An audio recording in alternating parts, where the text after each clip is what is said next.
Peacock fashion designers. இப்போ நம்ம பார்க்க போகிறது aari blouses. Bottle green saree. Bottle green சாரீக்கு வந்து கிளைண்ட் வந்து இந்த மாதிரி ஸ்கேலப் மாடலில் ப்ளவுஸ் டிசைன் கேட்டிருந்தாங்க. இதோட டீட்டெயில் ஒர்க்லாம் உங்களுக்கு இன்ஸ்டாவில் வந்து போஸ்ட் போடும்போது அதில் இருக்கும். ஸ்லீவில் வந்து அவங்க saree கிளாத் வச்சு ஒர்க் கேட்டிருந்தாங்க. அதுவும் ஸ்கேலப் மாடலில் இந்த மாதிரி வந்து டிசைன் பண்ணியிருக்கோம். நெக்ஸ்ட் ஒன் வந்து பார்த்தீங்கன்னா சேம் கிளைண்ட்டோட saree தான், ப்ளூ கலர் saree. இதுக்கு வந்து பார்த்தீங்கன்னா அவங்க சாரியோட பல்லு இது.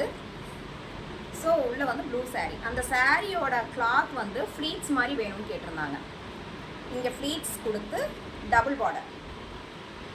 மெயினாக பார்த்தீங்கன்னா பேக்கில் வந்து இந்த மாதிரி வந்துட்டு பெல்ட் மாடல் பண்ணிவிட்டு அதில் வந்து ஹேங்கிங்ஸ். இது போட்டால் செமையாக இருக்கும் லுக்கு வித் சாரியோட. நெக்ஸ்ட் வந்து சிம்பிளாக ஒரு ஆரி டிசைன். இந்த கிளைண்ட் வந்து இந்த மாதிரி சிம்பிளாக ஒரு ஆரி டிசைன் கொடுங்கன்னு கேட்டிருந்தாங்க. இந்த மாதிரி ஒரு டிசைன் கொடுத்துருக்கோம். நெக்ஸ்ட் ஒன் வந்து பார்த்தீங்கன்னா நெட்டடில் ஒரு பஃப் ஸ்லீவ் மாடல். பேக்கில் வந்துட்டு ஒரு சின்ன ட்ராப் ஹோல் வச்சுட்டு அதில் வந்து